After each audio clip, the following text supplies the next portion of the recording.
Daisy.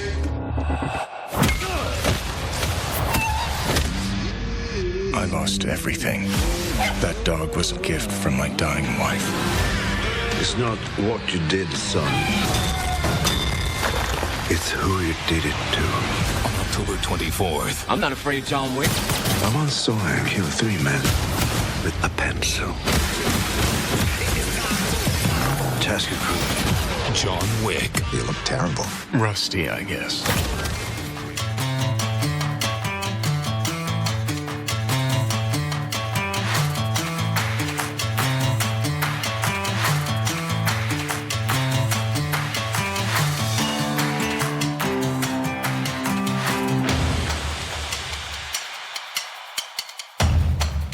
Hello and welcome to episode 50 of We'll Review It Ourselves, the podcast where we review the movies on our shelves.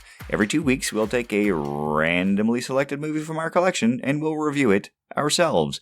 I'm Brian Morgan, and still on the 50th episode joining me is Dan oh, no, I'm sorry, that's my old man voice. It's not very good, so yeah, it's Dan Bergman. We've been doing this a long time.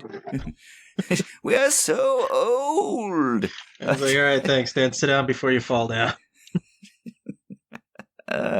50 episodes. I marveled that we've gone this long. In fact, if you look at a bunch of podcasts, sort of in the same vein as what we're doing, they usually get about 10 or 12 deep and go, yeah, this is work.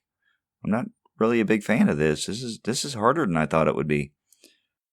Well, I gotta say, I will qualify that I'm not into the technical aspect. Of course, you handle all of that, which is great, much and a lot of credit to you on that and everything. But I mean, other than that, other than scheduling, this really hasn't been hard. This hasn't been work. This has been a lot of fun. Yeah, and that's why I don't mind doing the technical side of it. Yeah, it can be kind of a slog sometimes, but I like the conversations and I like what we're doing, and I hope that our listeners feel the same way because we have listener feedback. Oh, all right. Well, let's get to it. Yeah. So we posted on Facebook about episode 50, trying to solicit some comments early, and we got a couple. Rob Neese took a picture of his shelf to show us some of the movies that he collects. And he doesn't have a tremendously large collection. I think he falls into that category of people that we discussed on Chicken Run and sort of on the tin cup with my emergency backup, Dan, where we talked about people who have, 10, 15, 20 movies or whatnot. And, they're carefully curated, selected movies. But he's got some superhero movies, and he's got a couple that I honestly had to look up that I'm intrigued by now, so thank you for that. I actually want to go pull them up on Netflix or wherever and see if I can't stream them. Yeah, he's got one that's called Persepolis, and I'm not sure if I'm pronouncing that properly, but it's about a girl in Iran, and she's outspoken, grows up during the Islamic Revolution, and I could watch it now on Prime Video for $2.99. So, I think I've heard of that one. Yeah, it's animated. Yeah, and it was nominated for an Oscar. I'm familiar with that title. Yes, I haven't seen it, but I'm interesting. Maybe I'll have to check that out as well. Yeah, so he's got that on his shelf, and as we've mentioned before, Rob is Canadian, and some of the movies appear as though they are in French, which is nuts. Apparently, they speak French in Canada.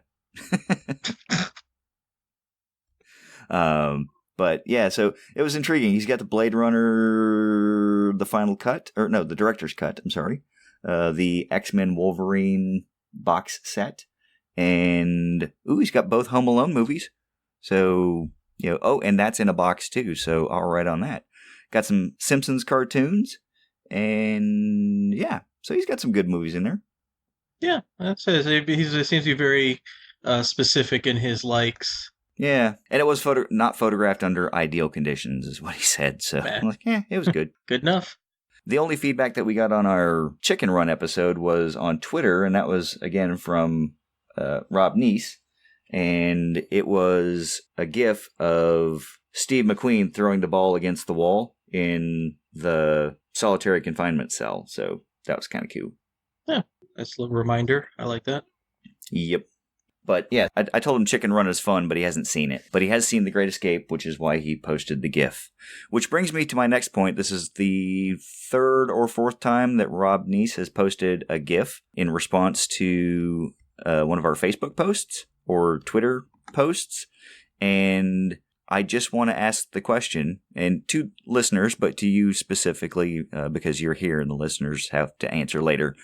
Do you pronounce it GIF or GIF? That's what, I'd rather you ask me about my bowel problems or something. Well, we've already mentioned that you're regular about 2 episodes ago, so, and I don't even really know. I don't know. I grew up saying GIF. I understand why people say it's pronounced GIF. Even the creator said it's pronounced GIF. So the only reason I still call it GIF is out of habit. I make no claim as to how it should be pronounced. I just say, hey, as long as people understand what you're saying, do whatever. Yes. Well, I believe it was Mark Twain who said something to the effect of the word means what I intend it to mean at the time I use it. So, which basically goes to as long as communication takes place, we're all good. I'm not a purist in the sense that you have to use the exact right word. Just communicate and we'll get through it. Well, it'll it's just kind of, I don't want to go down too deep down in this rabbit hole, but I mean, it also kind of goes to, it's like, know your audience, It's like, if it's just a casual conversation with a bunch of friends, GIF, don't matter. But if you're speaking at a lecture in Silicon Valley somewhere, well, you better know your audience and choose the right one, or else your credibility goes out the window. Yes. Now, I will say, I will always say GIF because that is the hill that I will die on. It's GIF. Graphics Interchange Format, it's GIF. But that's just me, and I'm consistent all the way through, so I was just kind of curious. So listeners, if you have a difference of opinion or you wish to die on a different hill, then let us know. And that wraps up our listener feedback. Okay. So there we go. So listeners, again, for your listening, for your interactive pleasure, I guess that's what it is. We do read the listener feedback, obviously, and we do tell you where to contact us. And we've also got, several voicemails that talk about our car insurance, our car warranties, medical grade braces, and one that just said, okay. I don't know if that was in comment about the episode. I think it was just a wrong number, quite frankly. But, let us know. We would absolutely love to hear from you. And before we get into how this movie got onto our shelves, I would like to ask our listeners to share us with your friends because we do have a goal of getting 5,000 downloads this year, and we're kind of lagging. So we really appreciate if we could get out there with some word of mouth, and we've got maybe we could be a little more active on Twitter and get tweets and Facebook posts to share and stuff like that. So if you guys wouldn't mind doing that for us, guys and girls. Guys in the very generic unisex manner of speaking, we certainly would appreciate it. So, moving on, Dan, how did this movie get on your shelf? This one, it started out as, seeing the trailers and commercials and whatnot, and just thinking, well, this looks like a cool movie, and widely kind of ignoring it until one day I saw it on Amazon Prime and thought, all right, let's take a look at it. And saw how awesome it was, and then by happenstance found it at the bargain bin at Best Buy and says, okay, definitely got to have it. Bought the standard edition Blu-ray. Nice. I've liked action movies since my youth, but I think what John Wick really appealed to me is that I'm getting older, I'm getting a little more mature in my tastes, and it's I think we were talking about it's like get kind of tired of the trope of the amped up, virtually invisible and hyper masculine action star. And this one just kind of broke that mold a little bit. Yes, he is capable. Yes, he is a badass. But, there was who's a little bit closer to the humanity side than most action heroes. I think that's what really appealed to me. Okay. I think that's part of the reason why this movie is on my shelf and why I enjoyed it. As we were kind of prepping for the episode, listeners, I told Dan that, I've enjoyed Keanu Reeves movies in the past, and this was a little bit different turn for him. But the real reason that I now have this movie on my shelf is because it was a listener request, and this is our 50th episode, and it randomly popped up, and I went to the various streaming services that I have access to and said, hey, do you guys have this? And Amazon Prime Video had it, and I would have had to rent it for $3.99 for the day. And I looked at renting it, and I was going to, but the app on my iPad wouldn't allow me to rent it from the app. I was like, pain in the butt. So I logged on to Amazon to rent it for the day, and I just did a search for John Wick, and it said $9.99. And that was for the Blu-ray DVD digital combo. I was like, I wonder if that would be here by the time we need it, so that I could watch it by the time we needed to record. I was like, well, let me check Best Buy. So I checked Best Buy, and they had it for $9.99 as well, so I went over to Best Buy and picked it up. So now I own it, and I own the Blu-ray DVD digital combo pack thing for $10. I figured that was a better investment than $4 to rent it for a day. Now I can watch it whenever I want. So that's how it got on my shelf. Nice. In fact, it's the newest movie on my shelf, John Wick. Actually, there's no H. I guess I shouldn't say Wick. Yeah, what It's Cool Whip, Brian. Cool Whip. Cool Whip. Now you're just being weird. Oh, come on. There's no H in that. Exactly. Yeah, so that being said, now that we have established how this movie got on our shelf, what did you think of this movie? Like I said, it I wouldn't say a complete surprise. I mean, it's a minor surprise when I see an action movie where it actually has, and again, I hesitate to use the word, but a believable character. Again, it's just somebody who's just a little bit more human. I mean, I grew up liking Schwarzenegger movies. I grew up kind of knowing about Stallone movies and Steven Seagal, where these guys had they were just emotionless. Well, I shouldn't say emotionless, but I mean they knew anger. They were hyper masculine. There was no complicated problems for them. It's just like, oh, you did this to me, so I'm going to do this to you. It's and yeah, they were fun. I still look back on my Schwarzenegger sort of collection of Schwarzenegger films. I mean, of course, some of them stand out a little bit more. I mean, Predator, of course, stands out. But this one, like I said, just kind of took me a little bit by surprise because it's like, not only is he a fully capable and near superpowered individual, but he also had a human side to him, and there was actual believable motivation to his actions, and it was deeper than most. Yeah, I will slightly disagree. I mean, this is a revenge story ultimately, but Yeah. pushing over to your side about the the emotional aspects of the character.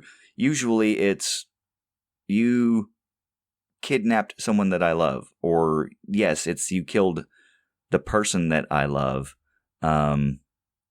And this movie doesn't do that. Oh, really? Well, so and I'm going to expand on that.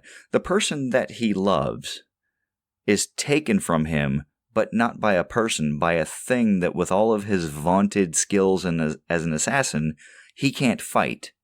It's cancer or illness. I don't know. We assume it's cancer. No, they never Right. specifically said, so we assume it was.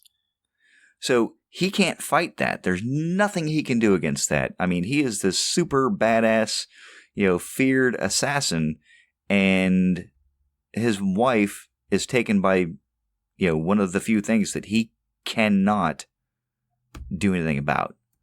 So that's the anguish part of him. That's the part where you see, like you were talking about, his emotional side, because, I mean, he got out of the business for love for a woman, and then after, I think the movie establishes, but we sort of went back and forth like 4 or 5 years after the movie says 4 years. She's gone and he's lost.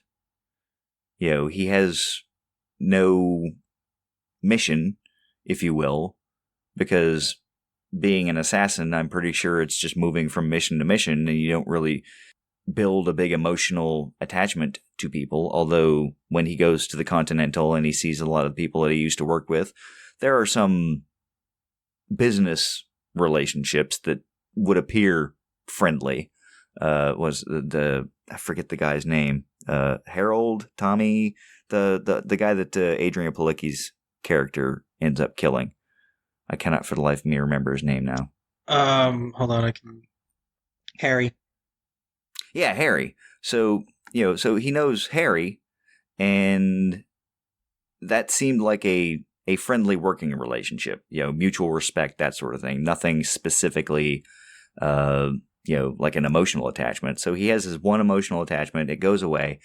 And the last act of his dying wife is to give him something else to love, something to focus on what we'll call the more positive emotions, to give him something to care for. Something else to love because the car doesn't count. Exactly. And they took that away from him. So, and this is my issue with the way people characterize this movie. John Wick is out for revenge because they killed his dog. Yes. But it's more about what the dog symbolized. If he'd have just went out and, picked up a dog, I don't think this movie would have had the emotional resonance. I mean, don't get me wrong, you see it in movies all the time where millions of people will die, and I'll use Independence Day as an example. Yeah. Aliens blow up the frickin' Columbia building. There's this great wall of fire spreading consuming outwards. An entire city of exactly. And people are stuck in their cars and dying and being burned up. Cars are flipping every which way, but we're rooting for that dog to make it to the frickin' door in the underpass. Like, yes, oh, the dog made it. Yes. Never mind the millions of people that just died. The dog made it. So, we do have, pretty emotional attachments to our animals, but this dog was more than that, which is kind of where I'm going with. It was kind of where I'm going. That's what I was going to say. It's like when you're saying it was just a simple revenge story and everything, and that's, I was going to disagree with you on that, because I mean, just the line, again, towards the end of the movie, but he said, when Helen died, I lost everything until that dog arrived at my doorstep, a final gift from my wife. In that moment, I received some semblance of hope. I mean, that's Pandora's box stuff right there. It's like hope, an opportunity to grieve unalone, and your son took that from me. So it's not like, yeah, you were saying revenge story or something, and something about a thing. No, it's like, it almost kind of like he took a part of John Wick's soul, because of that. Because then he, in that short time, I mean, people get attached, like you said, people get attached to dogs like nothing else, and it only took a day for that to happen, and for him to have such a strong reaction. I think it went, that's where I was like a little bit more than just a simple revenge story. Because I think at some point too, it's like he said it's like if it was something else, he would have let it go or something like that. But because of that, yeah, if it had just been the car, you'd be like, hey, it's a car, I can get another one. I mean, yeah, it sucks. I don't like it. Yeah, I agree. And like I said, I think it's a complex revenge story. There's revenge in there for taking away his last semblance of hope. But at the end, I mean, he does get some hope back by replacing the dog with another one. But it's companionship. It's something that he can actually, he switches his psychology, I guess. I mean, I'm not saying it right, but he shifts from having a dog to mourn with, having a last piece of his wife, to saving the dog that he got at the end of the movie from being euthanized. So he saved that dog from dying. So it was kind of I wasn't able to save this dog, but I can save this one. And now I have a companion. The dog doesn't mean the exact same thing, but it's still an emotional attachment. Yeah, and I think though that's also part of the legacy that his wife left, and I think that he kind of understands that it's just like you gotta love something else to be, human. And I think that's what he ultimately, why he left the business to be with his wife. why he became so attached to the dog and why he rescued the second one. Because it's like realizing that, you know, humans are. It was what movie was it where it says humans are not wired to be killers. Yeah, and the myriad of psychological problems that develop for most people who do this, kind of supports that notion. And I think he came to the realization that while he may be good at it, it's not something he wants to do with the rest of his life, or at least not dominate his entire life. And Exactly. I think his wife finally made him realize that that part of him exists, and then giving him a dog even after her death, and then it shows that it stuck when he rescued the last dog. Yeah, no, absolutely, and I think it was a great through line for the movie to show that he was not just this emotionless robot that emotionless robotic assassin. He actually did have more in his head than just like my next kill or my next gold coin or whatnot. Unlike some of the other people in this movie, like Adrienne Palicki's character, Miss Perkins, who was perfectly willing to break the rules of the Continental in order to satisfy a contract because she didn't care. She was all about making a name for herself and, just the next kill. So, she was the anti John Wick because she was pretty good. I mean, from what I could tell, I mean, she granted he was injured, but I mean, she did a pretty decent job fighting him to a standstill. Yeah. And then in any other time or circumstance, she would have been a pretty decent ally, but unfortunately, she was greedy. I mean, quite frankly, I think she would have killed him had Willem Dafoe not shot the pillow next to John's head. I think she would have been successful. Probably. There's a few close calls that John Wick, nearly buys it. If not for the help of some friends. Which kind of adds to the vulnerability and everything. It's like, yeah, he's not perfect, and there's a couple of times when he probably would have bought it. Yeah, and that goes to again kind of what we talked about before about the flawed hero.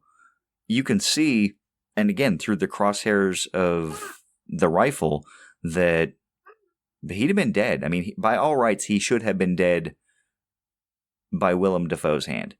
It was an easy shot. He could have taken it, but there was that mutual respect between the two. And yes, Willem Dafoe was his mentor, so that makes a lot of or gives it a lot of emotional credence as well. But the long story is he had relationships. They just weren't the same kind of helpful, productive relationships that positive relationships, like his relationship with his wife, and then the first dog, and then we assume, because I honestly haven't seen John Wick 2, and I know that John Wick 3 is already coming out, so I assume he still has the dog. Have you seen it? And some of the commercials, yeah, he has a dog. I don't know if it's the exact same dog. But I'll have to watch it more closely. Like I said, I haven't watched John Wick 2 yet. I own it, but we haven't watched it yet. So we're gonna.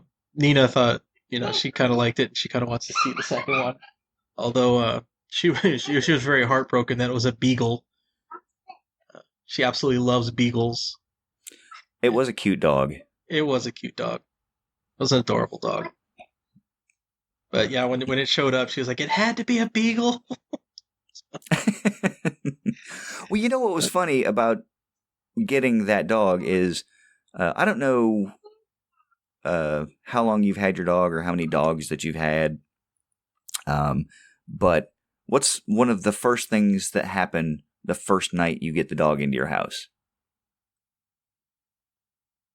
It pees on the floor. There's that. But usually they whine and cry like, "Hey, what am I doing here? What's going on here? Why am I here now? Who are you? What's this?" There was a complete like emotional attachment from the word go, and that dog was incredibly well behaved and ate cereal. And McKenna walked in and said, "Why is he giving the dog cereal? He just got it, and he doesn't have any dog food in the house." She's like, oh. It's like, what? Why are you watching this movie? I was like, yeah, it's for the podcast. And I said, it's an action movie. She's like, oh my God, are they going to kill the dog? Like, maybe? And it comes like maybe 5 minutes later in the movie where she was kind of standing watching, like, that's a cute puppy. I like that puppy. and then, it's like the guys break into the house. I'm like, yeah, you might. I paused the movie and said, you might want to walk away now. She's like, oh, they're going to kill. Oh, okay, thank you. And then she walked away. So, yeah. Yeah, Nina didn't react too well to it either. So it was definitely one of those moments, because like there's certain unwritten rules in movies where, they just simply aren't done, and killing a kid or killing a dog on screen, that's just that's like one of those unwritten things that you just don't show, and well, they showed it. It's like, yeah, and again, because of the memorability of that scene, or of the fact that John Wick, had his dog killed and then went on a killing spree, and the countless memes that have been generated. And I know you've seen it, and especially listeners, for your timing on the recording of this, Avengers Endgame has come out, but neither one of us have seen it. But from the standpoint of going to memes and cultural zeitgeists, the use of John Wick as a meme and an unstoppable assassin. They've shown John Wick standing there, Thanos snaps, and his puppy disappears. And it's like, oh yeah, Thanos is going to lose in the next movie because John Wick's puppy disappeared or whatever. So, this is ingrained in the cultural zeitgeist, and I find it amusing. Oh yeah. So, kind of talking about amusing and everything. The one thing I a memory that was sparked while I was watching this movie, made me think way back in the 80s. I remember there was an episode of The Cosby Show, and it was an episode where the premise is that there was this movie that came out. Claire took Theo to go see it because it was a R-rated movie, and they said, it's like, well, what was the movie about? And it's like, it's about this guy that goes on revenge because they stole his car, and that was it. And, of course, the joke was like, and they stole his car. That's a whole thing for a movie, and everyone thought it was stupid and everything, and it made a laugh. And I'm all thinking of like, that's basically this movie. I mean, yeah, they got the dog, but I mean, still, it's like kind of this movie, like, that's interesting. I wonder how many people remember that little tidbit. Just something I put in my notes. I did not remember that. Or I didn't remember the Cosby Show episode, so that's what I remember. Yeah, I mean, there was more to the episode, but I mean, yeah, obviously that was your takeaway. That was your takeaway. Like, yeah, that was it. Yeah, that's the thing. That's the aspect that I remembered and everything. But the thing I wanted to talk about this movie too, though, and it's like we say, we have all these little aspects that we're looking at and everything. But the thing that we've talked about a lot of different movies and everything, of the aspect of show me versus tell me. Mm-hmm. And the thing I wanted to bring up on this is that this movie kind of did both, and and I thought it was a very well balanced in that, because after the opening scene, when you see John Wick kind of, stumbling down, it's like, oh, okay, what is he? Is he dead? Is he not? And everything, and then they flash back to the very beginning, where he's with his wife, witnesses his wife die, and he gets the dog. I mean, very minimal dialogue. Very, it's all show me. They show just his mannerisms. He gets up at 6 a.m. promptly every morning. He has a routine. He does things very methodically. He in the scene where he meets the villain, where we don't know he's the villain yet and everything, but we see that he speaks Russian, because he says that little phrase, and then he shows that he has car skills. It's like, so all of that is, that's to show me and everything. So we've known about the character. And then later, after the incident, and then Vigo has to explain to his son who he is. Which this is something that kind of goes off on a little tangent here. It's like we've established that John Wick is a very well known person in this universe. Baba Every Yaga. Everybody knows him. Everybody who sees him calls him on a first name basis. You mention his name to other people, or Don Leguizamo's character Aurelio. He sees his car. Where'd you get this car? What'd you do? Get out of here! Because he knows what the implication. And somehow, this kid who stole his dog or stole his car and killed his dog has no idea who he is. Yeah, who is the son of the guy that gave John Wick the impossible task in order that would enable him to get out of the business. Mm-hmm. That laid the foundation of his whole organization. And this kid is not like just barely coming out of kindergarten in this whole mob life. I mean, he's sending him out on hits and everything. He's well steeped in the business. So it's just like that's my armchair quarterbacking. Like, how the hell does he not know who John Wick is? Yeah, exactly. And it would have been a name, I would assume, that was spoken in whispers, like, oh, have you heard anything from John Wick? I mean, John Wick just disappeared. He would be the mythical assassin that went on to have a normal life or something like that, because I'm sure people knew that he was still alive and living somewhere. Yeah. Well, even then, his exploits would have been stuff of legend as well. It's just...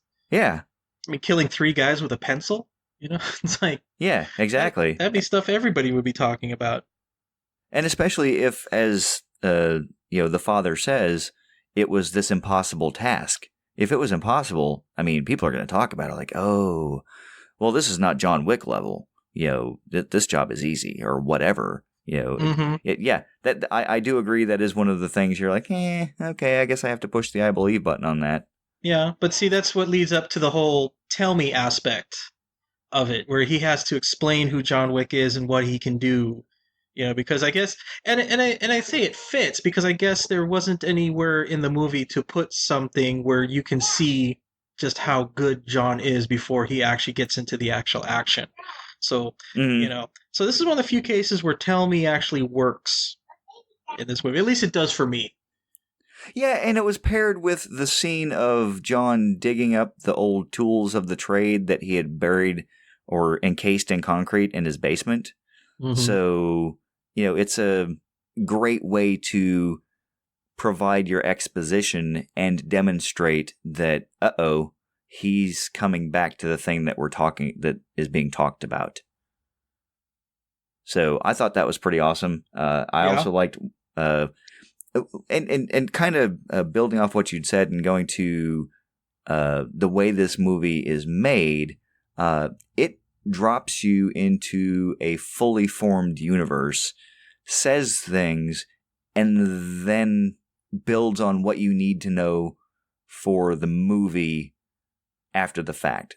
And the case in point is no one breaks the rules at the Continental. And then we immediately shift to the scene where John is talking to the owner of the Continental, and he's saying, no one kills on the grounds of the Continental, otherwise there are sanctions. Like, oh, well, there's rules. Okay, got it. Cool, that's the rule. It fills in the blanks when it needs to, but it doesn't make you wait too long, and it doesn't make you figure out anything that, or rather, it trusts that you can figure out the things that you need to figure out, or at least fill in the blanks. So I liked that. One of the other aspects that I liked about this movie is its realism, in the sense that when the team of people go into John's house to take him out and he's shooting at them with a silenced, I assume 9mm. I didn't get too close of a look at it, and honestly, weapons identification is not my strong point. So, I'm no expert myself. So, I mean, I know basics. Yeah, but 9mm seems to be the popular movie weapon, movie pistol. So we'll just call it that. But it's got a silencer on it, and it's still making noise, unlike most every other movie silencer ever, which is like, pa-choo, pa-choo. Like, that's not what a silencer does. It's not what it does. Yeah, I'd say there's this one and the end of Casino. It's the only two movies where the suppressed, and I hesitate to use the word silence because I know that's not what it does. Anything where suppressed weapons actually made a realistic noise. Yeah, I was looking at I don't know if it was the Wikipedia entry or something, and like it takes a 150 decibel sound and suppresses it to about 108 dB. Now, listeners, I think we've explained this before. Dan and I used to be sonar technicians in the Navy, which means we have a pretty decent grounding in sound and the way it works, and you know, at the very least, what a decibel is. And 108 dB is about a regular rock concert, which means it's pretty freaking loud. So, you know, yes, it suppresses the sound, but not to that little, you know, like a little freaking air dart gun or something's level. So to see this movie lean into that as a realistic thing was pretty neat. And then that leads right into the scene, again, going to being dropped into a fully formed universe where you see the flashing lights from the police officer, and turns out John knows the guy. Like, noise complaint? I'll try and hold it down. Okay. Like, yeah, and that's the thing. He didn't even have to hide. Again? Nah. Just, you know, sorting some things out. Some stuff happen. Like, okay, cool. All right, well, talk to you later. Yeah, you know, just like they're old buddies. And then he, you know, makes a phone call for dinner arrangements, which I loved as a concept. Like, yeah, dinner arrangements for 12. Like, okay. And then the team shows up to clean it up. Yeah, no, that's great, and I love just how he didn't even, you know, it's like there was no panic or anything. It was just straightforward. It's like, you working? He looks in the thing, sees the bodies on the floor and everything, and John's making absolutely no attempt to hide that. So yeah, just establishing that, yeah, there's nothing to worry about here. It's all old hat. Everybody knows. Yeah, exactly. And that moment where you see the flashing lights, oh crap, the police, what's he gonna do? Like, oh no, it's all good. It's all good. Yeah, and then and we don't have to be spoon-fed what dinner for 4 or 6 or 8 or 12 or whatever that is. It's like, oh, that's the cleanup crew. That's pretty awesome. They just walk in and they just, you know, like you were saying, like the tell me versus show me, they just show you, like, yeah, that's what it means. So when Sharon, Lance Reddick's character, the hotel concierge, yeah, the hotel manager, same, that guy. Yeah. When he says, oh, perhaps a dinner reservation, you know, it's like, oh, yeah, he's talking about cleanup on aisle 12. Got it. Okay, cool. Yeah, John's like, no, won't be necessary. Oh, very good, you know. Yeah, so, and I like the way this movie did that, because there were a lot of things that they didn't, you know, they didn't explain. They just showed you, and you're like, okay, that's what that means. And then when they use it again, you're like, ah, okay, cool. Now you've established this as a constant in your universe. But yeah, so I liked that aspect of it. There were a couple of things that I think we'd already talked about, things that I didn't actually, you know, or that I kind of had a little bit of a problem with, and that is knife fighting. Like the gun fu thing, which is what they call the actions that he was doing with the spinning the guns around and doing all that kind of crazy stuff. That's a real thing, and it's a movie. I buy, you know, a lot of that. But what happens in a lot of movies with knife fights is, you know, there's somebody wraps a towel around their hand or a shirt or something, and then they fight, and the only person that ever ends up getting cut, you know, unless it's like to show like, haha, I can get in close and get you, to show that they're of equal skill or whatnot, you know, is the person that ends up dying in the end. And one of the guys that I used to work with was heavily involved in, I cannot for the life of me remember the knife fighting style, but it's hyper aggressive, the same sort of thing you'd see in one of these movies. And he's done legit knife fights with not real knives, but, you know, with you know, dulled edge knives. And he's gotten cut doing that. And that's just, you know, like training stuff. He's like, yeah, the fundamental rule of knife fighting is if you go into a knife fight, expect to get cut. And expect to get cut badly. It's about cutting the other person first, best, and last. You know, so that's one of the things that I didn't necessarily care for in this movie. But again, it's just like any other action movie. You just push the I believe button and kind of roll with it. So you roll with it. Hey, but to counter that, the one thing I did like is that, in the climax when they're doing a bunch of car crashes, one car goes off a ledge and crashes. None of them blew up. I was yes. I was very relieved, because I mean, I've been working in EMS for over 18 years, and I've seen many car crashes and everything, and I've only seen 2 burn. So yeah, and those are extenuating circumstances where things just happen just right and everything, but yeah, that was kind of relief. Although it always reminded me too, whenever I think of that, it's like I still want to see somebody do a Western where the horse goes off a cliff and bursts into flames. Just to see him. I was gonna say, from all the movies we've ever seen, I expect that the minute I go into a ditch, my car's going to explode. So there's some sort of level in the machine that in the car that automatically, it's like a mercury switch or something. It automatically triggers the explosive self-destruct.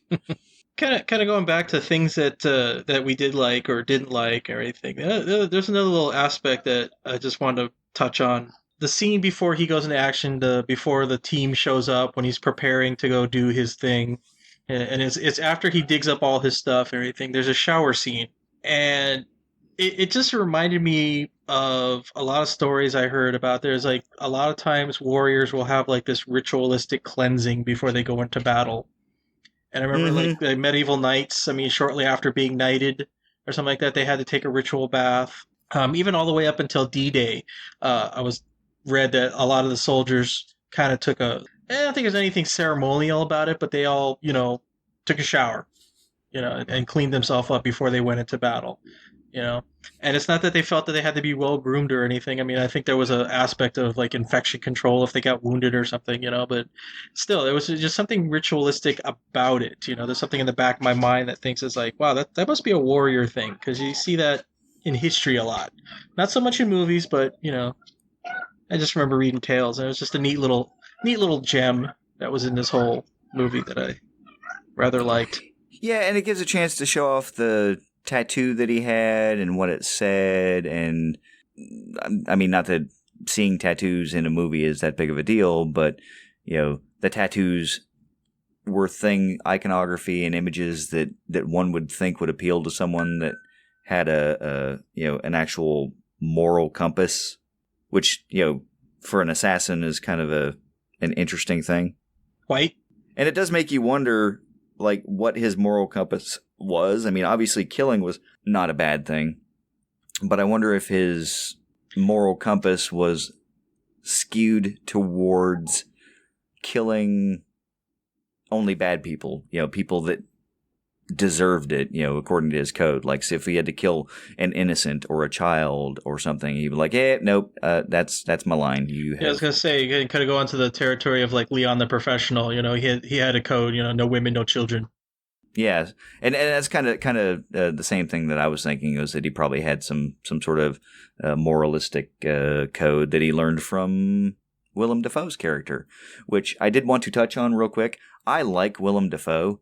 I like when he turns up in movies that I'm not expecting him in, because he is such a delight to watch, because if he plays crazy, he does crazy very well. If he does controlled, reserved, kind of like what he's doing in John Wick, he does that really well. He always plays very well to the part that he is, of his character. I mean, he's an actor, that's what I expect him to do, but he does it exceptionally well, and he's one of those guys where I don't know that I could typecast Willem Dafoe, except to say he's pretty easy to cast as someone who you could see borderline going crazy and losing their mind just a little bit. Other than that, you could plop him in any movie and he would be whoever you needed him to be. And it just goes to show, too, that since he was the fish, the mentor fish in Finding Nemo, it just really supports what you say. He could fit into almost any part and be a respectable character. And I like John Leguizamo. I mean, we talked about him during Tu Wong Fu. I love the actors in this movie, and that includes actresses, because I think we decided a long time ago that is the unisex term. But I had to go look up the lady that played John Wick's wife, Helen, Bridget Moynihan, and I was like, oh, I've seen her in a bunch of stuff. But again, she's, kind of there. Like Adrienne Palicki, we've mentioned her a couple of times. She's the second in command of the Orville. Yeah, which is such a wide range there. But yeah, such a decided difference from this role. Yeah, but then again, John Wick is such a wide range from Bill and Ted. Yeah, oh yeah, absolutely. But it's not a stretch to see Keanu Reeves playing this type of role. Point Break, The Matrix. I mean, he moved beyond Bill and Ted a while ago, but I think this one is, going to be included in his iconic roles. And I say that because, and I think I've already used this before, but I was having a conversation the other day about Daniel Radcliffe. And when I say Daniel Radcliffe, what's the first thing you think of? Of course, Harry Potter. Of course. And he is, because we grew up with him as Harry Potter, or rather, he grew up in front of our eyes as Harry Potter over the course of 10 years. We associate him with that role. So no matter what else he does, and this is just my thought, my opinion, no matter what else he does, he will always be Harry Potter first. And then, and he also did this. Keanu Reeves will always be associated with Bill and Ted, but this, Bill and Ted was 2 movies. Granted, there is discussion about a third one, but he did The Matrix, so he was Neo. Point Break gets a lot of guff, but a lot of people remember that he was in it. John Wick, this is 3 movies deep now, and he is currently heavily associated with that. So if you say Keanu Reeves, I think the first thing that people will think of currently is John Wick. And then people who are older, like ourselves, will go Bill and Ted or The Matrix. And it kind of depends on, when you were born. But unless Daniel Radcliffe steps out and does something else as equally impactful as the Harry Potter series, he's always going to be associated with that first, and whatever else second. Well, do you know what I think he would have to do, and do it well, for him to break out of that Harry Potter thing? I mean, to go into the realm of like Harrison Ford caliber, where, it depends on what you like. He can be Han Solo, he can be Indiana Jones, he can be Rick Deckard. Daniel Radcliffe, in my opinion, will have to play Captain Britain in an MCU movie. Oh, Captain Britain, that would be awesome. Yeah, it's like, oh, people are like, who? No, I know. Did they get the rights back to him with Fox? Was he a part of the X-Men? Because he was part of Excalibur, which was an offshoot of the X-Men, so I don't know if they owned him or not. I don't know, but I would assume so. But now that they own Fox, I mean, it doesn't really matter. It's just a matter of putting him in there. Yeah, I'm about to say, Fox, the whole Fox MCU thing, that's kind of going away. So it's like, yeah, they're all one big happy family now. So. Yeah. Captain Britain. No, that would be so awesome. And I know, again, we mentioned that Avengers Endgame came out, and it shouldn't intrude into the John Wick episode, but it will. I'm just going to say we live in a world where a talking raccoon is standing on the shoulder of a guy in an armor suit, and it only took us 10 years to get there. Well, 11 years and 22 movies. And that is just magnificent. But that goes to the same thing. Will Robert Downey Jr. be forever associated with Iron Man, or can we look back at his other bodies of work and say, no, he was the drug-addled kid in, the Below Zero movie. Less Than Zero? Less Than Zero, there we go. And the stuff that he did before that, or is it like, nope, Iron Man. He's been Iron Man in like 10 movies. He's Tony Stark. Iron Man. Yeah, he's Tony Stark. Do you think that is the case? Probably in this case, yes, because he's older now. If he leaves the MCU and does anything else, I don't think it's going to have quite the same footprint as his MCU career has made. He may do other things that are memorable that we're like, oh yeah, he was also in this, but it will never be as big as Tony Stark. That's a pretty large shadow that he has created, and I don't think there's going to be anything, I mean, he could play God in a movie or something like that, and it's not going to be as big as Tony Stark. Yeah, true. And I think getting back to this movie, that Keanu Reeves could play just about anything, and it's going to be okay because he's already demonstrated that he can go into any movie and play, mostly whatever. I mean, granted, there's an association for a long time with Keanu Reeves as the surfer bro dude, Bill and Ted, and then, The Matrix, even where Neo was like, whoa.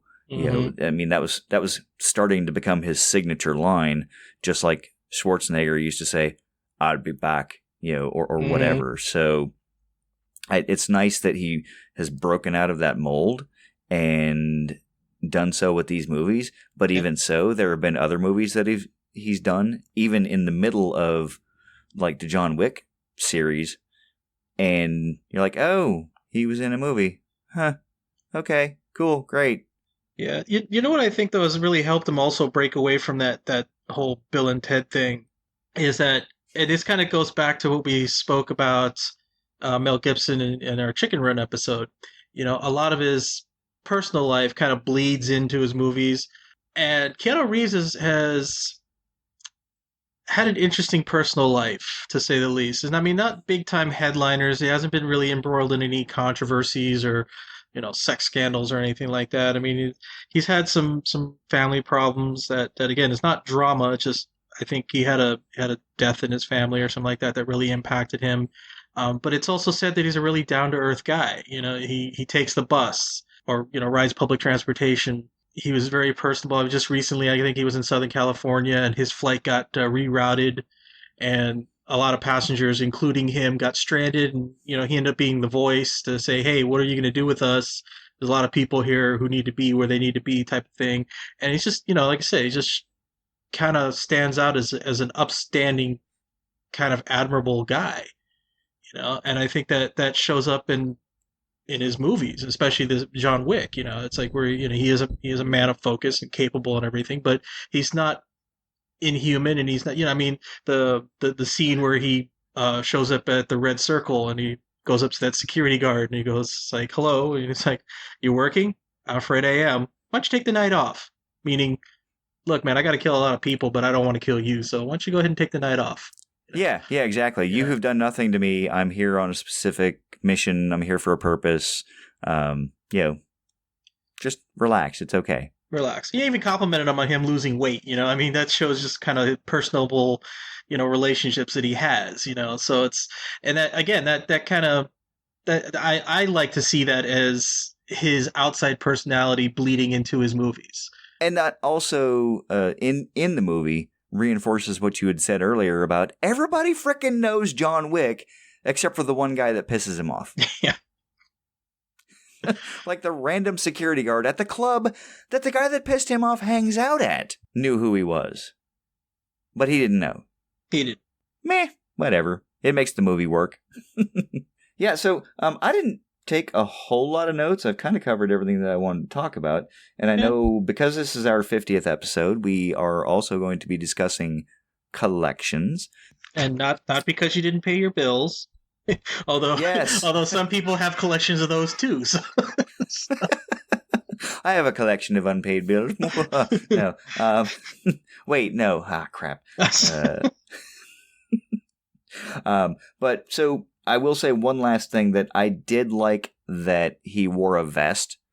And when I say vest, I mean, bulletproof vest. You don't see vest. that in, yeah. You don't see a lot of that in action movies. It's just I expect that the hero's not going to get shot or whatever. And when he gets pounded, it's like, yeah, that actually hurt. And when he falls, it actually hurts. Granted, he's able to work through it, but the fact that he gets injured and they show that it affects his ability to do stuff is a nice touch as well, and lends a little bit more realism to the movie. Yeah, that's cool. The other just point I wanted to that kind of made me admire him a little bit more as a character, but also made me think like, wow, is this a thing for hitmen in movies? And I wonder if it's a thing for hitmen in real life. Is that he was very meticulous in the things that he did. I mean, when it came to cleaning up, he was all about cleanup. I mean, even after they killed his dog, he cleaned up the blood. Mm-hmm. He had after the hit squad came and everything, he called the cleanup crew because he wanted everything cleaned up. Um, I mean, even the in the beginning of the movie when his wife dies, he puts her bracelet on the counter, and then after the dog dies, he put the dog collar next to her bracelet, and not just anywhere, just meticulously on the end table, next to each other. It's just like I said, I like that. It's just I like to see that. You saw that in Leon the Professional. He had a meticulous nature. He had a routine. Did his workout, drank his milk, cleaned his plant. I'm just trying to think. What other movies did you see that? He wasn't a hitman, but Morgan Freeman kind of had that personality in Seven. Yes. But I guess being a cop, you kind of have to have similar mindsets a little bit. And I think that goes to control, the controlling what you can control, because recognizing that you have to be able to think on your feet, you want to have as much of that controlled beforehand. So if you look at, movies where they talk about when you walk in, you should identify 2 escape points. So you have the control over your position in the room, so you know how to get out if you need to. Mm-hmm. The control over the weapons, having the skills to disarm people, that sort of thing. These are, obviously skills you have to practice, and you have to have control over yourself so that you know what you're capable of and what you're not capable of. So if you have to jump out a 3-story window, you're like, ooh, yeah, I better take the stairs. But a 2-story window is just fine because I can handle that. Mm-hmm. So having things neat and orderly so you don't have to account for the unknowns of possibly slipping in blood or that sort of thing, I'm sure would be beneficial in that line of work. Yeah. Yeah. Taken. There's another one that very meticulous nature of the Liam Neeson's character, where he does the research on a karaoke machine for his daughter. You know what the guys say? It's like, you've been here enough times, you should just buy it. Yeah, well, he is a man of many memes, and he does have a particular skill set. Yeah. And they did make 3 movies. I really wish these people would figure out to stop taking his kid. Just throwing it out there. Or taking members of his family. Yeah. What's the meme says? I was a Jedi Master, and I was the king of the gods. Other things. It's like, do you really think it's a wise idea to take my family? Yeah. Exactly. All right, so did you have anything else you wanted to add? No, I mean, we can go on forever. There was a lot of great lines in this movie. I don't think we want to go forever on it. It's just the one thing where it's just like, yeah, I heard you struck my son. Yeah, well, he stole John Wick's car and killed his dog.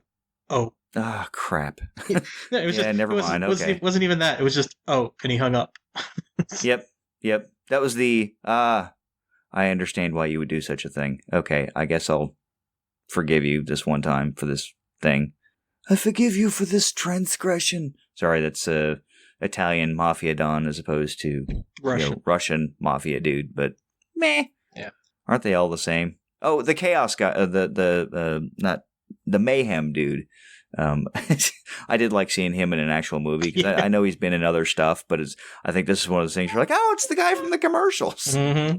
And he definitely probably wanted those guys to be insured to avoid mayhem like John Wick. Yeah. But that's just me making a bad joke. I'm surprised they haven't got the rights to that, to John Wick, for him to do that, to do a mayhem thing with the John Wick character. Yeah, they really should work on that. We'll have to talk to our marketing folks. Yeah. But, okay, so where would this movie go on your shelf? Well, I don't think I've ever talked about it because I don't think we've talked about too many Hitman movies, but I do have a little special spot that it's not like, a hierarchy or anything. It's just a little separate area where I keep Hitman movies. Leon the Professional's in there. La Femme Nikita. He goes in there. Okay. Because Interesting. there's something about Hitman movies that I like, especially like John Wick and Leon the Professional. I mean those kind of characters, where they're meticulous. They're not necessarily amped up, hyper masculine. They just do what they do because that's who they are. Yeah, interesting. Yeah, we haven't actually discussed any other Hitman movies before, so I believe this is the first time you've ever discussed that as a separate section of your movie collection. Yeah. I was unaware. I mean, I know you're a big fan of Leon the Professional, and I suspected that would be in a different place on your movie shelf, or on your shelves, but what I didn't realize was you actually had a separate Hitman section. Yeah, like I Nice. said, I think this is the first time it really came up in conversation. So yeah, there is a special section. As much as I enjoy this movie from the hyper stylized violence and the quasi realism of that violence, in the sense that it's intricate gun fu as opposed to like shooting from range, and it all seems pretty realistic. And I know that when I say realistic, I mean like it looks like they're actually doing what they're doing, as opposed to the very choreographed when you see somebody cutting down with a sword and somebody blocks it, and like, oh, you telegraphed that like 5 days ago, like you knew they were going to chop down. How about that? Like they were waiting for them. So a lot of the action scenes were pretty well choreographed, so you didn't see that kind of thing. The overarching plot, the understanding that it's not necessarily specifically about the dog, but it's about the loss of hope, like you had said earlier, give this movie a certain weight that you don't generally tend to see in a lot of the Hitman movies, in random ones. Again, you cited a couple of really good examples I won't repeat, but this movie does a good job, did a good enough job that it earned itself a couple of sequels. I would honestly put this, at the leading edge of the third shelf. It's not one of my greatest emotionally impactful movies. It's not the greatest movie that I've ever seen. It's solid. We'll call it, upper third of it. It's the leading edge of general population. Hasn't broken out yet into the second shelf, but it's pretty good. I liked it, and I'm glad that I went out and picked it up for like $10 at Best Buy. And again, I got the DVD copy, so I can make a backup copy and watch it while I'm on the road. So actually, I got the digital copy, so Nice. So I'm good there. But yeah, glad I went out and paid for it, and I didn't mind spending $10 on it. So all right, we are going to forego the what movie we're going to watch next because it's episode 50 big episodes. Woo woo. We're going to jump into collections. And listeners, if you don't follow us on Facebook or Twitter, I posted a few photos of some aspects of my collection, some aspects of Dan's collection, some pieces that he's pretty proud of. And as we mentioned in our listener feedback, one of our listeners posted a photo of his movie collection. And if you would like to share that with us, please, again, feel free, send it to us or post it at the places we'll let you know about later. And Dan, you asked me to share on our Facebook page your Godzilla collection, your Assassin's Creed gaming collection, and you also asked me to share the small but ever important collection of Blade Runner DVDs, rather Blu-rays and special editions. Yeah, and I only shared. I was going to share more. I just kind of I got busy and didn't. But I shared my thrift store find of the box set collection of all the Planet of the Apes movies from the 70s. But I have a few other complete collections, and that was something that you and I were talking about before. As I went through my movie collection, I realized that I don't have too many full sets of movies that I went out of my way to get, if you catch what I'm saying. I have all of the Indiana Jones movies because Indiana Jones. Mm-hmm. Yeah, like a hero. I have all of the Superman movies, and when I say all of the Superman movies, I mean the Christopher Reeve Superman movies, one, two, three, and 4. But they came in a 1 DVD set of all 4 movies, so I was like, oh well, I'll pick that up. I have all of the Star Wars movies, and I have episodes 4, 5, and 6 on VHS in a box under the couch. And yes, we still have a working VCR in the house. We're never actually going to watch these things, but we still have them. We bought them on DVD. We bought them when they came out in the collected set on Blu-ray. So, when they come out on media crystals, we'll probably buy it then too. So, Star Wars has been a constant in my collection. And yes, we have all the Rogue One, Solo, Episode 7, Episode 8. If there's a Star Wars movie, we have it. But I don't usually go like character crazy, because I've noticed there's a number of pieces of my collection that I only have parts of, and I'm like, oh, yeah, I really should go get the rest of those. Or I'm missing 1 or 2, kind of like what you were missing with the Godzilla thing. So do you have collections, like partial collections, that you're like, oh, still not there yet? I do, and they're not necessarily still not there yet. I am meticulous. Let me backtrack a little bit to get to where I answer your question adequately and everything. I am meticulous. I'm a bit of a completionist when it comes to certain things. As you saw, my Assassin's Creed collection, I pretty much have, not only do I have all the titles, I have a few that of the remastered ones. So it's like I have what can be essentially considered duplicates, because they came out like in the old generation PS3, but now they just released on a remastered PS4, and it's like, gotta have it. That's just me. So I'm very meticulous in that. I have a one collection that I'm not, I don't brag about, but I like it because I like the first 2, but I have all the Saw movies, all the way up until the very last one. And again, it's because I'm a bit of a completionist. I like to see the whole story. Mm-hmm. But it's funny, if I may interrupt for just a moment. I'm sure that my mother would be just a little bit jealous. She didn't collect movies in any way, shape, or form like you and I do, but she did pick up movies that she really liked, and she was a great big horror movie buff, and to the point where she hardly ever went to the movies, but one of the few movies that she would go see when it came out in the theater were the Saw movies. So nice, very cool. But this I think the exception to that, or rather that where that behavior doesn't match, I don't have every single Star Trek movie. Yeah, me neither. I went out of my way to get the collection that where they were packaged a certain way. It was those thick DVD cases where it looked like they were like double or quadruple or whatever inside. Everything. Those publication DVDs, I made sure that of the old generation movies, I made sure I had all of those, but I didn't bother getting Star Trek 1. Or nor do I have Star Trek 5. It's just they're not. Yeah, exactly. Because the same way that you said, was it Indiana Jones 4? It's like, or no, Superman 4. The way you said it, that's how I say about Star Trek 1 and 5. I didn't bother getting either one of those, and I'm like, they're not on my wish list. They're not anything that I'm anticipating or even considering getting. If ever I get everything on my wish list, it's not even a like, well, what else is there to get? Maybe I'll just get those, the finished collection. No, not even thinking that. So there are aspects of my collecting nature that I just won't dip my pinky toe into. It's just not that important to me. So it's not reckless hoarding. In other words, it's not just where I see it and I just have to get it.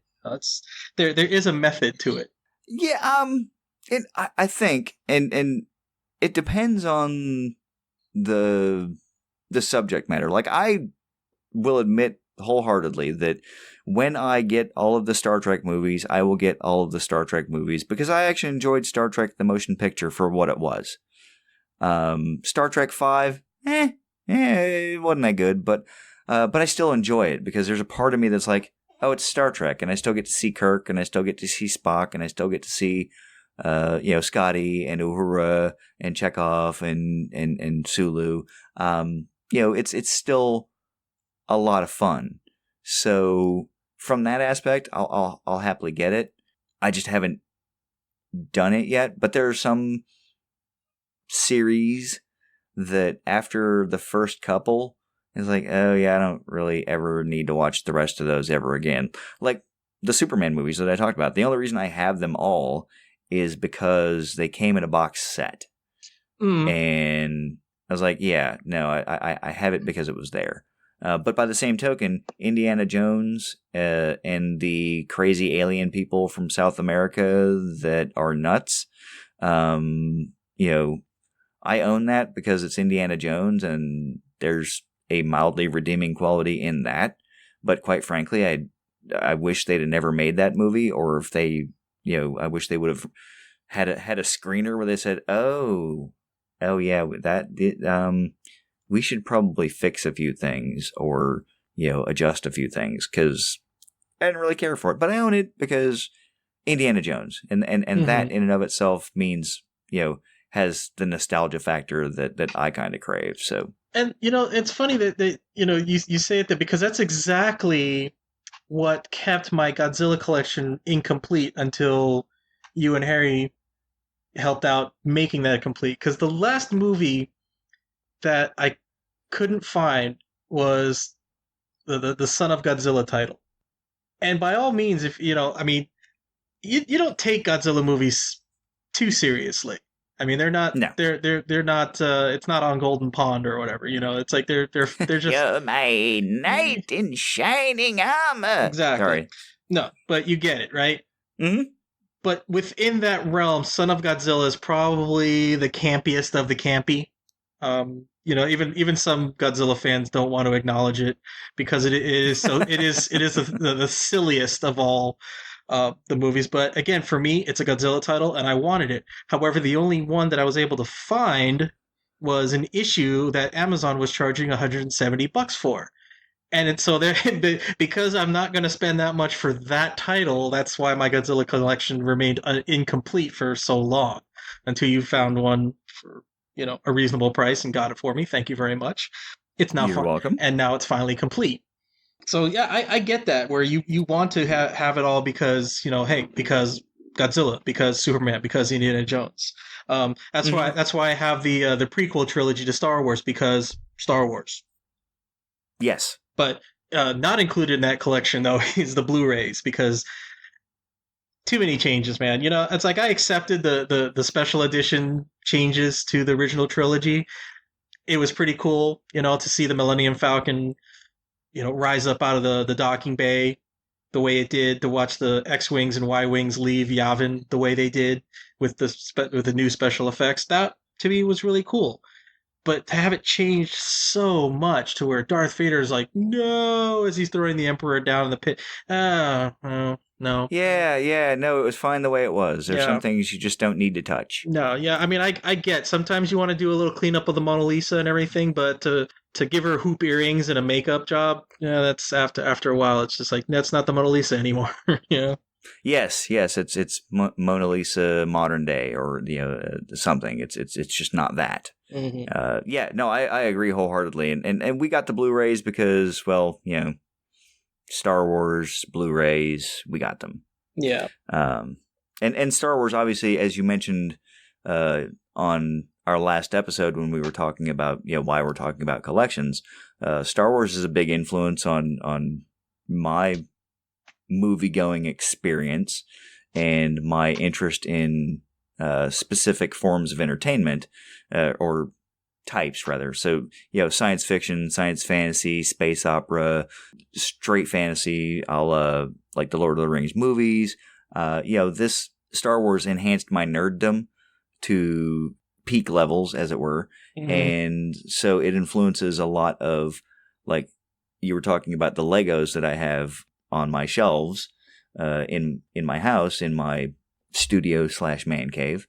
And that's honestly the bulk of my Legos are Star Wars, and specifically focused on really the minifigures because those are cool, and I used to do some stop motion animation with them. I did branch out a little bit into the Marvel Lego sets and a couple of the DC sets, but really I got those because I wanted the minifigs that came with them because, specific characters. And really I will go to like toy conventions and, some of the local small ones, comic conventions and stuff like that. And I will specifically get minifigs because I like the character. So I have a lot of different Spider-Man minifigs and all of the missing pieces from, like, missing characters from Star Wars Lego sets. So I have like the core, Luke, Leia, different outfits and all that kind of stuff, minifigs. So that's really my big attachment to the Legos. I like the sets because I like having, I have a Star Destroyer, I have the Millennium Falcon, and that's cool. I actually got a lot of crap for it one time because on a Facebook page because somebody said, "Oh, I can't take your political opinion seriously because you have a Lego minifigure as your profile photo." I'm like, I don't see why that even remotely matters. And I would swap it out, with different minifigs. Like, oh, this month it's Spider-Man, or this month it's the Flash, or this month it's Luke Skywalker, or Darth Vader, or Boba Fett, or whatever. And it was one of those things where the guy kept giving me crap about it. Like every time I would comment on a post, he would be like, shut up, Lego boy. Like, all right, whatever. So he had said something about, how come you won't post those pictures in here? Like in the group that we were in. I was like, because I never really thought about it. So when he threw the gauntlet down, I was like, oh, yeah, you know what? Let's just make a little video and post it to the thing so I can, you can hear the inflection and I can actually explain where they came from. And really, the reason that I started getting the Legos is when the Star Wars Lego sets first came out. It was right after the Phantom Menace, and up until she passed away, every year for Christmas, my mom would get me clothes and stuff like that. Once I became an adult and everything, but just because it was kind of a fun thing to do, she would always get me a toy, something that she thought I might like. So I've got like some Star Trek action figures and some Star Wars action figures and stuff like that, like modern day stuff, not the old junk. Well, not junk, but anyway, so she sent me a Lego pod racer from the Phantom Menace, and that sort of started the Lego collection. And it was because, like I said, my mom used to buy me a toy for Christmas because it was kind of her way of reminding me, no matter how old you are, to always have a little bit of fun. So, that's kind of like where the Legos got their start and why they built into, what they are in my house, which is pretty good size, is because, I kind of think of it as a tribute to, my mom and the idea that it's okay to have a little fun no matter how old you are. So that's why those are there. All right. No, that's good motivation. I mean, and that's kind of the thing that you got me thinking. I didn't quite plan on talking about what motivates these or anything, but I mean, because I thought it was pretty obvious what motivates these collections. It's like, we have the love for these movies, and in my case too, we have love for these game franchises, and they all have very deep stories. I mean, especially like. I don't have to really mention that a lot of these movies, Star Wars and Star Trek and all these other ones that we've mentioned, they all have very deep stories and they have cultures. They built elaborate worlds, and I understand why people like them. And it's like a lot of, and you got to understand, not just the collecting of the memorabilia and the movies and everything, but the costumes and, the cosplay and everything. People want to feel that they're part of it, even if they understand that it's just a fantasy and they're just pretending to be part of it, they feel that they're part of it. And I totally get that. But the other thing, though, that I collect, and this is something I was going to talk about motivations, and this is kind of a funny story, and I like telling it, is one of the things that I collect is oddities. I have like a baby shark in a jar, an articulated Oh, cool. Rat skeleton, uh, a bat that I have in a glass dome, that's hanging upside down from the top of the glass dome and everything. It's like, just unusual things, and even things that are just interesting. One of my friends, he went to the Normandy beach and got me a little bit of sand, and I put it in a vial and labeled it, sand from Normandy Beach. Um, I forget exactly which landing site it was, but still to say that it's from the Normandy beaches, to say that this is where it came from, and just unusual things, and I wanted the weirder the better for me, it's like, and the motivation for that came from a line, the Rob Zombie movie House of a Thousand Corpses, and if you've never seen that, the opening scene is you are introduced to Captain Spaulding, who's just played by Sid Haig. He's running a gas station slash oddities museum slash murder museum, and he has like all kinds of weird things in there. And these kids slash would be victims, they're looking around and they're doing this travel log. And they start asking him all kinds of questions. When'd you start doing this? When, what's all this about? What's this and everything? And, there's a scene involved where there's a bit of dark humor and everything. But eventually they go, it's like, yeah, I don't understand. Why are you asking all these questions? And he goes, it's like, yeah, we're doing this whole thing and everything. And it's like, well, who'd be interested in that? And the other character goes, well, you'd be surprised. And Captain Spaulding just looks at him like, son, look around you. Would I be surprised? And right there, I said, I want to be able to do that in my home. I want people to say that, and I want to be able to say, look around you. Would I be surprised? And now, granted, I may not be able to do that for my entire home because the wife and I have different opinions on decorating, but maybe at least in one room, she's not around, maybe in one room, I'd be able to do that. In your dreams. Oh. Mm-hmm. Oh. Speaking of like overpowering, or rather, decorative things, like you had spoken about how your collection is not prominently displayed. Mine's in our man cave, and if you've been to our house, so you know that we have a large number of Mickey Mouse ears. Mm-hmm. And I'd asked Christy earlier how many we had, because that is her collection prominently on display. I do have a few sets of ears, so there's maybe a part where we could say it's a shared collection, but I have like one set of ears. But yeah, we have like 96 sets of ears. And wow. Christy collects them, because it reminds her of her childhood. No, that's great. That kind of goes along with the, we talked about the motivations for these collections. Mm-hmm. I think, we don't really have a shared collection ourselves, although we're kind of starting, we've kind of planted the seed, and, it's kind of dependent on when we find a suitable turntable. I mean, we've been doing some shopping, trying to find a quality one, everything, but we definitely want to start a vinyl collection. Oh, cool. Yeah, because vinyl is one of those things that I don't want to say makes a comeback, because it never really left. It just kind of comes in waves of popularity and everything, and I really, I appreciate the vinyl medium. It. Yeah, when. Oh, go ahead. Oh, it's just it's not like cassette tapes or 8-track or whatever, where the technical aspect just kind of goes away as far as the means of playing them, whereas vinyl, it's been simple enough that it's stuck around, and I really want to get that collection going.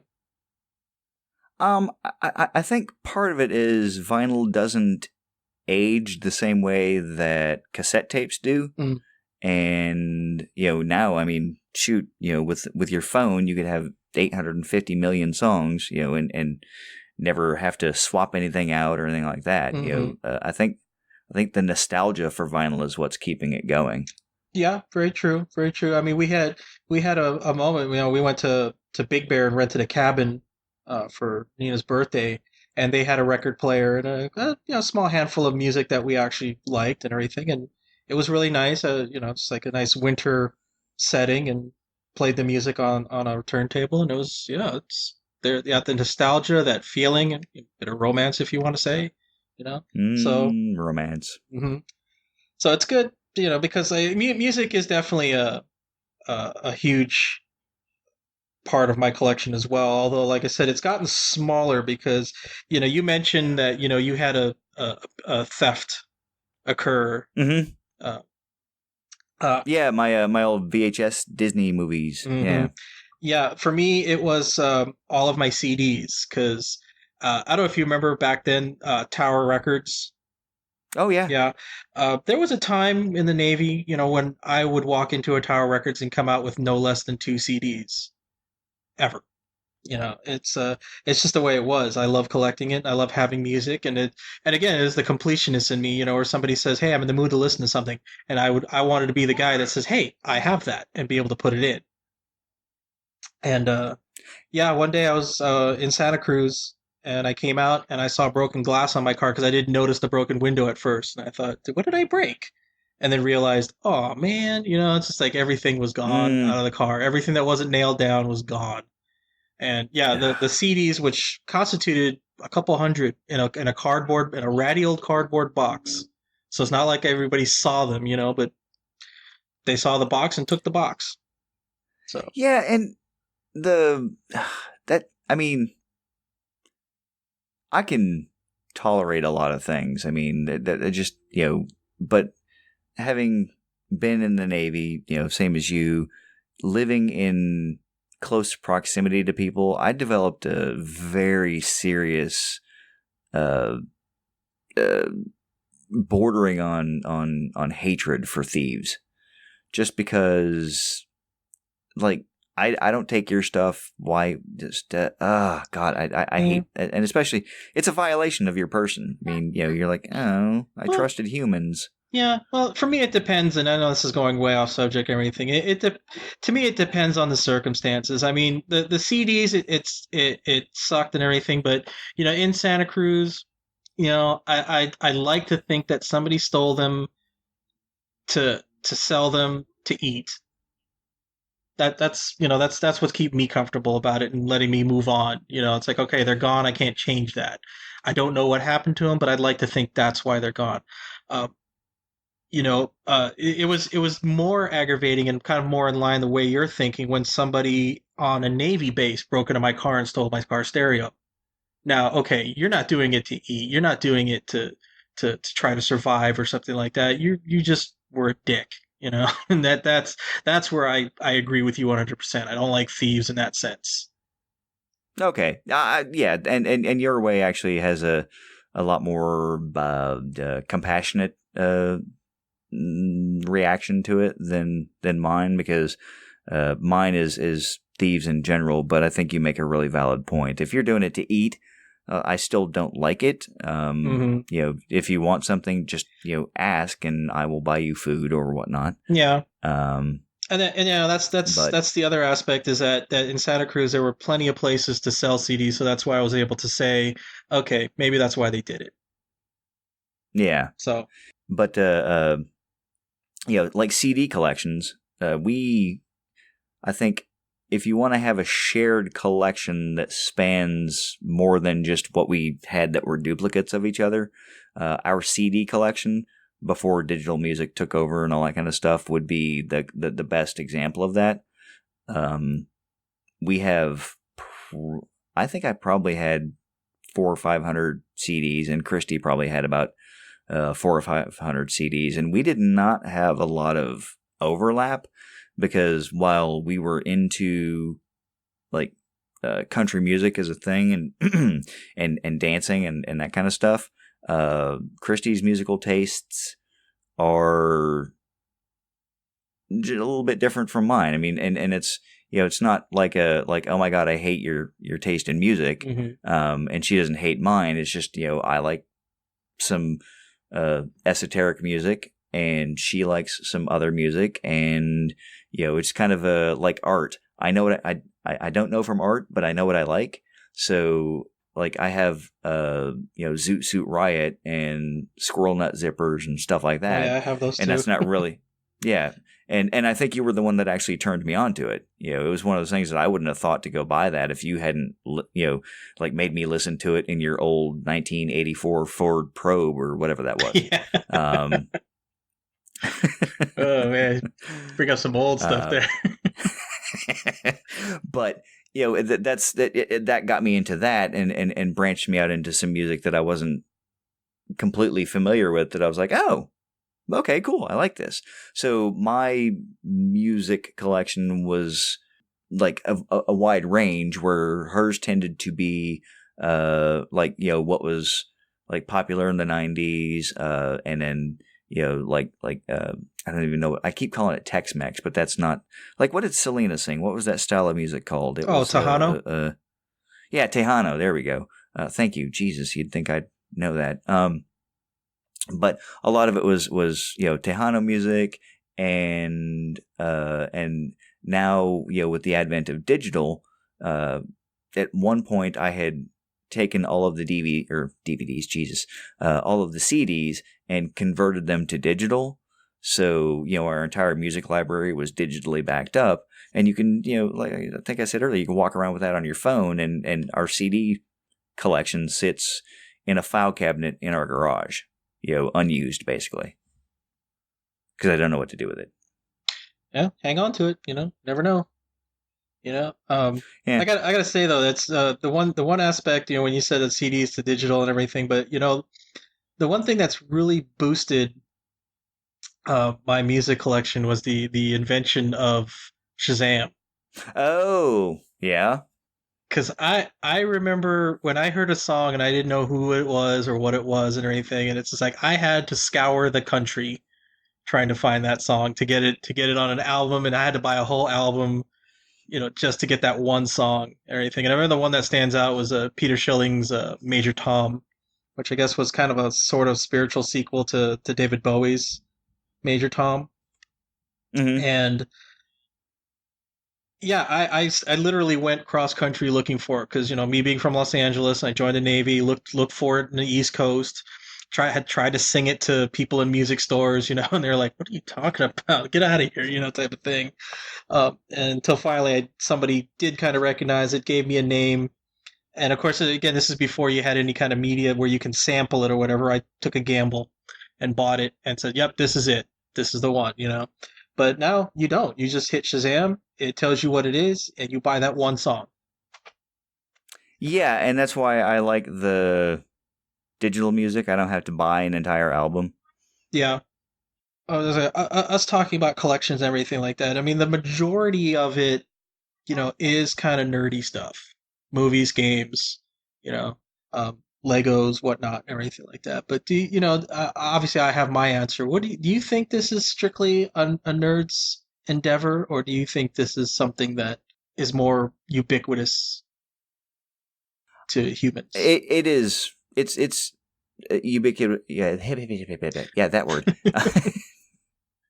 It's part of the human condition, because if you walk into my brother-in-law Dan's house, he has sports memorabilia. Not a whole lot. I mean, it's been a minute since I've been to his house, but he's got like sports stuff, and you can see in movies, it's a thing where people have the Red Sox all over their wall, Mm-hmm. and they'll collect like all of that stuff. And it's usually a quirk of characters that they like, oh, I had to have this piece of this thing or whatever. Mm-hmm. Like your piece of sand from Normandy. from Normandy, yeah. In fact, even in Saving Private Ryan, you see the guy collecting all the dirt from all the places that he's been. Mm-hmm. I think it's in our nature to want to have a physical thing to remember, to evoke a memory, so that we can associate that thing with that place and go back in time a bit more easily. So yeah, I don't think it's specifically nerdy. Okay. Well, here, but see, that brings up to my follow up question. Everything. Do you think sports fans can be considered nerds? Yes, absolutely. Okay.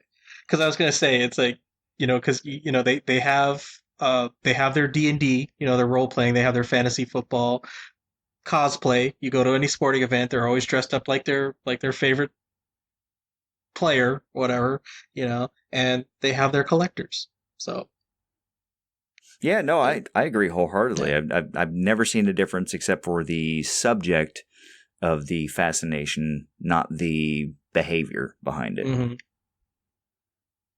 Mm-hmm. But continuing the thought about collections, I mean, if you look at, I'll use my brother-in-law's ex-wife. She collected the little Hallmark Precious Moments figurines, and it started because someone gave her one or two, and people started giving them to her, and then she sort of would add to the collection if she saw one that she was, kind of attached to, like, oh, that's cute, I'll get that and add that to the collection. Sometimes we collect things because somebody starts a collection for us, and sometimes it's, just one of those things where you're like, oh, I didn't really realize I had that many stamps, or, that many, Lego sets or whatever. I mean, Lego sets is a little easier to figure out, but, sometimes they just happen that way. Yeah, there's been a couple of times where somebody said, "Oh, I just got you this because I didn't know what else to get you on our trip," or something like that. And you're like, "Oh, thanks." And then next thing you know, "Oh, well, I have that. I might as well get the other one." And then it just blows up from there. Yeah, like my mom used to collect those little commemorative spoons that you can get just about everywhere. And she would have those on display, and it was really, a lot of it was not places that she'd actually been. It was someone would go somewhere and go, "Hey, I know you collect these spoons. I'll bring one back for you." So I think it's just a part of being human, as opposed to any particular nerdiness, be it sports nerdiness or, sci-fi, fantasy nerdiness, that sort of thing. Okay. Yeah, I think I agree with that as well. And that's the thing. I mean, most things you see in museums, people collected stuff, from their hunt, from their this, their that, or anything. That's where you learned about a lot of different cultures, because they were collectors back then too. Yeah, or like the collections of letters from the Revolution. I was listening to a podcast, and they recently found the book, or they found something in one of the collections of John Adams' letters to Benjamin Rush, I believe it was. And it was kind of one of those back and forth things where, like, oh, I didn't know this was a thing that they'd actually talked about. And it was because someone had kept the family collection and hadn't really opened it. And then, 200 years later, they find this thing and go, oh, hey, that's pretty cool, just doing research. So, sometimes it's a collection that's forgotten and becomes valuable later because it actually transmits information from the past. That's pretty cool. I like that. So let me segue here. Is there a part of your collection or an aspect of your collection, or just any collection that you've ever had that you regret ever starting? Yeah. Wow. That's an interesting question. I would say no, because, I like the things that I collect, but from the standpoint of, do I regret starting because then it becomes a thing like, oh, well, I need the next thing, or, the drive to continue to pester my wife about whether or not I can have the ultimate Millennium Falcon, which is like $600. And now, to be fair, that is a joke at this point. I'll be looking at the Lego page, and on the internet, I'll go, "Hey, can I have?" She's like, "No." I'm like, "Oh, okay, thanks." But she knows I don't want to spend $700 on the thing. Mm-hmm. But it's kind of one of those, if I won the lottery, I'm like, I don't know, I got $700 laying around out of, like, 80 million. I think I could buy this thing. So a little bit of the regret starting because I can't finish, kind of thing. But yeah, no, I don't think there's anything. I can't think of anything right off the top of my head that I regret starting to collect. You? I kind of regret starting the Simpsons collection. I like the Simpsons, but when I started buying the full seasons, knowing how long that show has been going on, I knew, oh man, that's going to be a lot of money down the line. It's just like it's me being the completionist. And I know I'm gonna want to finish it, and that's just a lot of episodes. Yeah, they're up to what, 30 years now, I think? Kind of, yeah. Yeah, they've been going a long time, and it's just, and they've only released up to season 18 or 19 or something like that. For some reason, they released season 20 like a long time ago, like in the middle of it. I don't know why they did that, but I think they've up to like 18 now, and it's just like, and there's just so many more to go, and it's just like, yeah, when they come out, it's just more. And again, it's not that I don't. It's not because I don't like The Simpsons. It's just you knew the arduous task ahead of you because other shows, other TV series. It's like yeah, they went for about 7 or 8 seasons, no biggie. But yeah, that one was just like I knew what I'm getting into. So I don't know if regret is the right word, but it was just why did I do that? Yeah, understood. Yeah. And I can see that because sometimes when you start a thing, you don't know where the end is, in the sense like you're talking about, like, oh shoot, you're collecting a show that's still going on, where we have the box set of all 10 seasons of Stargate SG-1, the television show, and I'll be honest, I wouldn't have gone out of my way to go pick them up season by season, but I got the box set for Christmas. I was like, oh, cool, sweet. Now I have the whole series in one stop. But the collecting of seasons of television, like I'll wait till the series is over before I figure out how I'm going to get that, because catching it as it comes out, like Game of Thrones, you can go get season 7 or whatever. I think they're on season 8 now, right? You go get season 7 and it costs you like $60. And if you wait a couple of years, it'll be, $20. You're like, oh, okay, cool. Yeah, I can get it depends for me too. It's like, if I like the format of the publication for a certain TV series, and then I'll buy them individually. But yeah, sometimes waiting for the box set, it's better. Yeah. Well, the Stargate SG-1 box set came in a gold box with a Stargate on the front that faces outward, so it was pretty cool. It was definitely worth the dollars. Collectible. For someone who actually watched the show and enjoyed it. To anybody else, or like, and that's the thing that about collections, and I'm curious. You kind of alluded to it a little bit, but when you see other people's collections and go, I don't know why the hell you collect that. I don't do that. Yeah. See, and but some people do. They're like, why do you collect that? Like, I don't know, because I do, because I like it. Why do you collect what you collect? Because it makes me happy. But have you looked at someone else's collection and go, wow, you paid like $100,000 for that, or whatever? You paid a large sum of money for that. I mean, don't get me wrong, collect what you want, but that's a lot of money. I don't necessarily put it that way. I will be amazed. It's like, wow, you got it for that, or it's like you paid that much or anything. I mean, there's things that I won't do, because there's like like pay $180 for Son of Godzilla. Exactly. Because I mean, like right now, there's a collection that I want to start. I want to make a display case, and I want to collect weapons of villains. Okay, I want to have a display case with Darth Vader's lightsaber, which right now is proving to be a very difficult thing to find.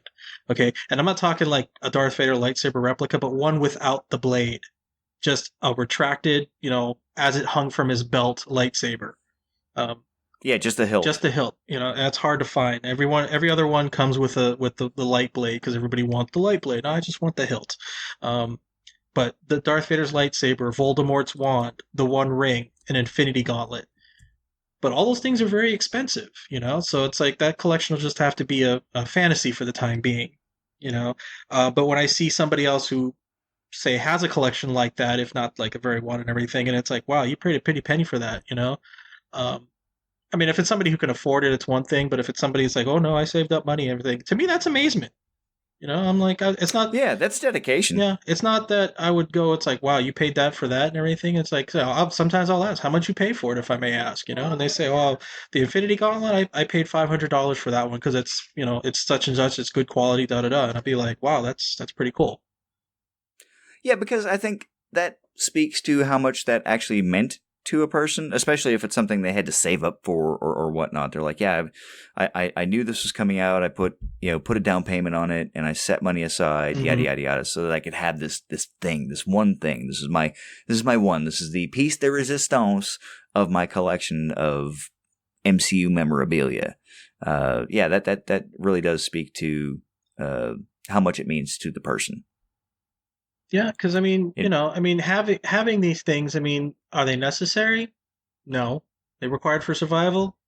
It can be argued one way or the other, but it's just, it's a nice thing to look at and say, yeah, this is part of my personality. This is kind of put on a display what I like, and ultimately saying who I am. Yeah, and well, at least an aspect of who you are. Yeah. But I'd like to think, if somebody is a little bit more insightful to actually say it's like, it's not just, okay, he's a Marvel fan, but, the fact that he would go through certain lengths to.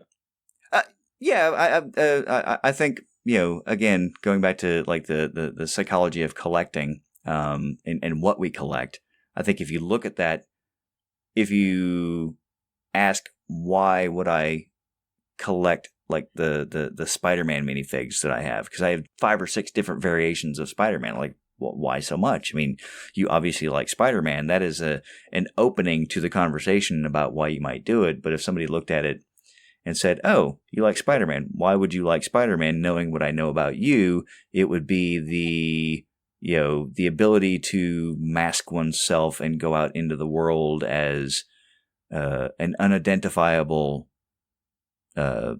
person doing good things, trying to, make the world a better place, or trying to, maybe you feel as though you have some guilt to atone for, some, lack of action that you feel like you should do something for. It goes to the motivation of the character and your association with it, as opposed to like, oh, I just like the art, because that's a possibility as well. Mm-hmm. So I think it's a great conversation starter. Yeah. Yeah, no, that's the thing too. The conversation, I think, again, kind of going back, would lend to, because you bring up a valid point. It's like the art. It's like, do you just like it because it looks pretty, or is there some meaning to it? And ultimately, again, it kind of reveals, if not just a singular aspect, but to a broader cross section of who you are. Again, let's look at something that people generally don't look at you funny because you collect art, and it's like, well, why this particular piece? This one seems kind of dark, man. It's like, do you just like nightmare stuff or whatever, or are you just into horror movies, or, but no, it's just like, it reminds me of this, or it does this to me, or whatever. It makes me feel like this, and that's, again, it kind of reveals the person that you're conversating with. Oh yeah, and one of the most interesting things specifically about like art collections as well is when you see something that you interpret one way, and when the person who is displaying it says, "Yeah, that's a way of interpreting it, but this is how I look at it," and they look at it in a totally different way, and you're like, I hadn't actually thought of it like that before. That's kind of cool. So I like it, from that aspect, again, talking to people about their collections, because it gives you an insight into the person, like you had said, but sometimes you can see things differently than the way you look at them because of somebody else's interpretation. So it just kind of, expands your mind to the way other things are seen or interpreted. Does that make sense? Yeah, I think I made sense. No, it makes perfect sense. But so, to kind of round this up here, my last question is, if there was something that you could collect, money being no object, money, space, whatever, if there was something that you could collect, what would you collect? Interesting. I would honestly, Wow, I don't. That's interesting. I would finish up my my comic book collection of the books that I read as opposed to doing some speculation type stuff. Because when I was a kid, and I don't think I actually mentioned it, I collected comic books. I've got about 4,000 or 5,000 in the closet. And there were some that I read, and to be honest, there were some that like, oh, it's an issue 0. I should probably buy that. It might be worth money someday. Turns out it's worth paper, but that's about it.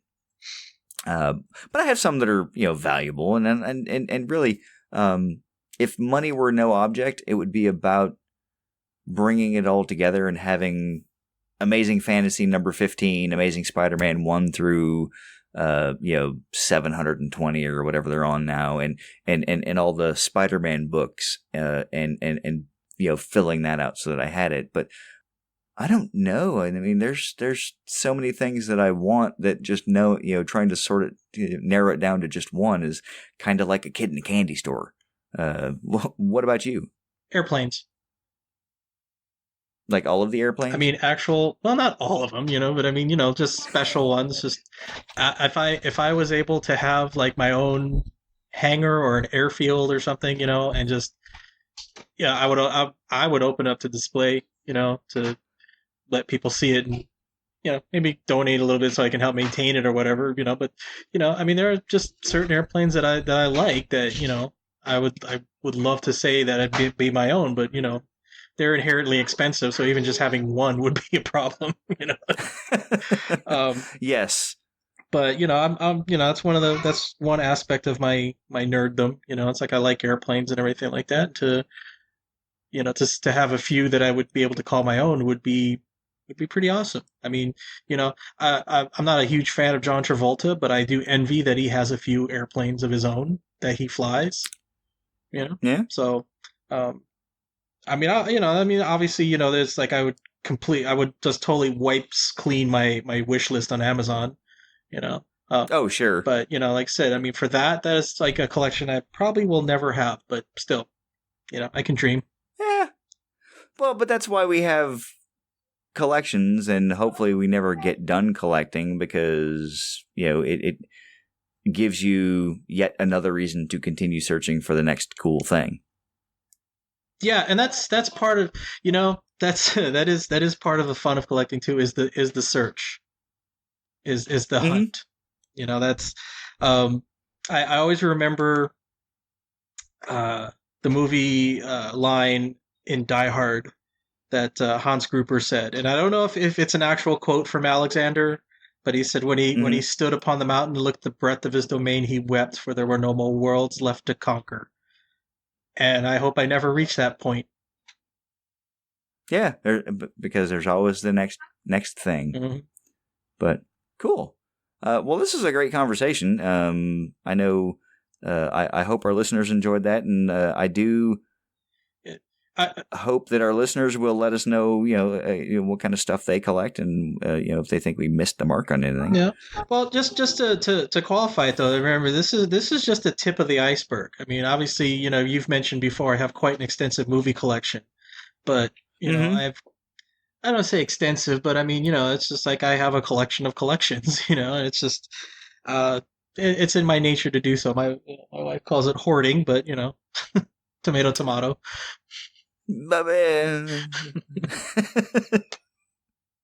It depends. I mean, if it rules your life, then it might be an issue. But if you control it and it doesn't control you, then I think you're okay.